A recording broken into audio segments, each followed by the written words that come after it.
Before you hit the road for any vacation this summer, visit GNC. You need to stay healthy, and GNC has the highest quality solutions and supplements in the industry. GNC brand products pass up to 150 quality checks. You can be sure you're getting the best prices with GNC's price match guarantee. GNC doesn't just match prices, they beat them by $1. Or try something new. If it's not right for you, return it for a full refund. You heard it right, a full refund. This summer, live well with GNC. Exclusions apply. See an associate or GNC.com for details. Don Le Batard. I mean, just an asinine thing that Disney pays us for. Just asinine. Thank you. Stugotz. It's a clerical error, man.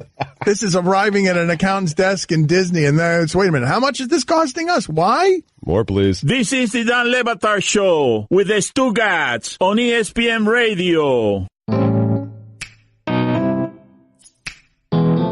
It was funny listening to lifelong Miamians, Chris Cody and Guillermo, talk about these the land at the Open. Why is it so brown?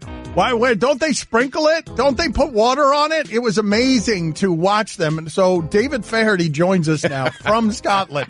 Can you explain to these idiots? And I'm sorry I called you a golf coach when you're a broadcaster. Coverage of the Open Championship continues all day today and tomorrow on Golf Channel. Did Koepka again? He hit the... This is what happens at an Open Championship, man. Brooks Koepka, who just won his second consecutive U.S. Open, is reduced to me and you, like a weekend golfer, twice in the trap? Okay, Feherty, what the hell's going on out here? The Open is happening. Everything. Koepka's on his knees and he can't get out of the trap. What the hell's happening? Yeah, well, this is Carnoustie at its trickiest. It's burned to a crisp, and just playing so incredibly fast and extremely difficult. When it gets like this, the shorter these golf courses play, the more difficult they are because of the trickiness factor. And of course, if you hit it into a bunker, it's like going down a mine shaft. Don't they have any sprinklers out there is the question Guillermo and Chris have. We understand that there's a rain problem, but what about the sprinklers? No, they do. They have sprinklers on the fairways. I mean, this golf course could be perfectly green if they wanted it to be. But the way the Open Championship has always been done is Mother Nature prepares the golf course. Some years it'll be short and 18 under will win. Other years it'll be long, thick grass and 2-3 over might win. It's just it's the nature of the Open beast. I mean, I'm not an expert. It just seems like they forgot that it was coming to town or something. He said they do it on purpose. Well, here's the problem. The greens are very green, David. They're very green. They're beautiful. But these guys are right. I mean, the fairways look gross. What shade of green is that? Is that like a sort of an antique Packers green or? The brown shade. The brown shade of green. This is not good coverage. But David Feherty is there. What do you see out of Tiger? Because everyone is talking about the idea of that the sport needs him badly to be so back. Everyone's hoping for it. But as a golf expert, as someone who is analyzing someone's physical game, what does he look like to you? Well, first of all, this sport is so much better with him in it. It really is. He pushes the needle and, does things that other players, can't do. He's meant such a great deal to this sport. And to see him back, there are a lot of people, especially in this Scottish crowd, that would love to see him win. Listen to what David Feherty says. This is an actual quote, Stugotz. I have worked as an analyst, commentator, author, raconteur, columnist, bipolar alcoholic, and addict. The last two aren't technically jobs, but I was just too successful at them to consider myself an amateur, and by deciding them as careers, there are certain tax benefits. So you enjoyed your carousing without apology? Yeah, absolutely. It's not so much I enjoy it. I don't suffer from anything. I live with, all kinds of things, including a beagle. So you don't. That's a life attitude you're talking about there. You're not going to suffer things. Yeah, absolutely. Yeah. It's just the way you live your life. I have certain things that are wrong with me that I can't change. So. You do your best to live with them and try to, if there's an artistic or creative side to any of them, to take advantage of that. Why be honest about it? Why tell people about it? Well, because I think it helps other people when, and that in turn helps me feel better about it. if it touches one person in an audience or whatever who knows someone with a mental illness or an addiction, that approaches them or gives them some love, that to me is kind of comforting. Can you explain to us, because we've heard recently Kevin Love and DeMar DeRozan come out with the idea of battling mental illness. Can you just simply explain to us when the demons start screaming the loudest, what's happening there?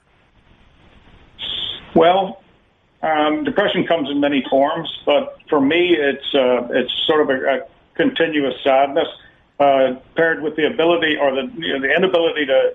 If you've got a cup of coffee on the table in front of you, you actually get so lethargic that you can't be bothered to pick it up, and that's as good a definition as I can give you. And yet your personality on television is one that people would find hard to juxtapose with some of that, right? Well, yeah, that's right. But I use that as a self-defense.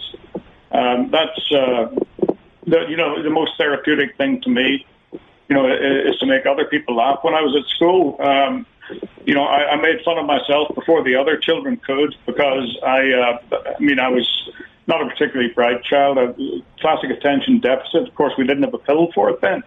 So I never passed an exam, and I dropped out of school at 17. So, that's the way it was. What do you think would have happened if they had a pill for it back then? I certainly wouldn't be here. The creative side of it is something that's forced out of you. I think if you don't, allegedly have the brain cells to be smart as a younger person, I think a lot of people, a lot of depressives and alcoholics, what we know for a fact, are very creative. It's interesting that you say that because Jim Carrey says he grabbed some of that from a dark place, too. Jim Carrey, who's at the height of comedy, says that, a lot of those guys say that creativity can be found in the darkness.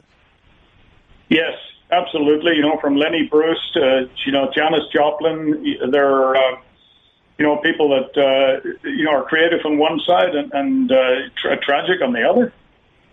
Again, David Feherty is uncommonly honest. He's colorful. He's not a coach. He's part of the coverage of the Open Championship. It continues all day today and tomorrow on the Golf Channel and airs on the Golf Channel and NBC this weekend. David, you gave one of the best descriptions of golf. I love golf. I'm a big golfer. You said 1 minute you're bleeding, the next minute you're hemorrhaging, the next minute you are painting the Mona Lisa. That actually happened to me yesterday.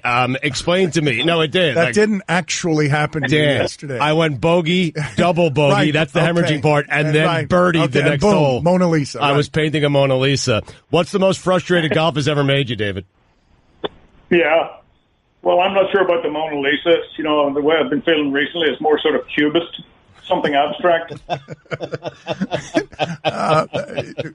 What would be your answer to his question, though? The most frustrated, like Brooks Koepka, is he's on his knees trying to get out of his sand trap. He's on his knees and he hit 2 shots into the side of the bunker. So what's the most frustrated you've ever been playing golf? Do you have a story like that? Well, I'm sorry, I didn't see that Koepka bit because I was on the radio. But what was the next part of your question? The most frustrated golf has made you, when you're in it and something that the sport has made you. Oh, the most frustrating? I said about a little tree on the golf course in France. It was a large tree. And I set about it with a 5-iron. And at one point, when I'd half chopped it down, I actually changed clubs. That displayed a degree of devotion, I think, to being angry. I ended up digging it out of the ground with a wedge. A devotion to being angry? How many shots did you lose trying to dig something out of the predicament you put yourself in? Well, anybody who knows trees knows a larch has sort of long, thin, wispy branches. So what happened was I had a 5-iron shot to I think it was the 11th green, and I took the club back, went through these branches really easily. But on the downswing, I wrapped around the shaft and stopped the club head short of the ball. So I kind of angrily untangled it, and then I can't remember what I did with the shot, but I chopped the tree out of the ground. Hemorrhaging, yeah. Wait, you chopped the tree out of the ground with the club? Oh, yeah. Yeah, I dug took it out by the roots. So you understood what Mickelson did the other day or did a month ago when he was just chasing his putt and hit it. Like, you understand playing golf emotionally. Phil was just trying to save the icing call. We enjoyed talking to you. Thank you for calling us from over there, and thank you for being so open with all of your coverage. No, thanks for having me on, boys. Before you hit the road for any vacation this summer, visit GNC. You need to stay healthy, and GNC has the highest quality solutions and supplements in the industry. GNC brand products pass up to 150 quality checks. You can be sure you're getting the best prices with GNC's price match guarantee. GNC doesn't just match prices, they beat them by $1. Or try something new. If it's not right for you, return it for a full refund. You heard it right, a full refund. This summer, live well with GNC. Exclusions apply. See an associate or GNC.com for details. Don Le Batard. Never going to stop. I am what I am, man. I'm 44 years old. I ain't changing. Stugotz. Why change now? It's worked. Here I am.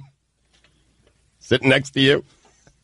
Filthy rich. This is the Don Le Batard Show with the Stugotz on ESPN Radio. So a texter writes in with high praise for everything we do around here. I thought it was impossible for anyone to have a bad David Feherty interview, but I just want to congratulate you guys for pulling off the impossible. He's that guy. Thank you. We love to pull off the impossible around here. It's what we specialize in. We're sorry that your attention span demands shiny things at all time. What happened? What happened, Stugotz? I mean, he's 2 under par. He just missed the birdie putt. He missed it by an inch. I'm telling you, he is 3 to 4 inches away from being 7 under par right now. Happy 51st birthday to Vin Diesel. Happy birthday to him. I don't care.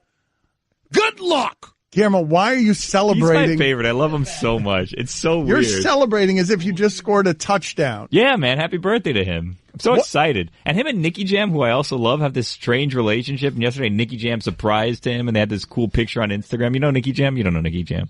Did you say 50? 51st. He looks fantastic. He really does. He's great.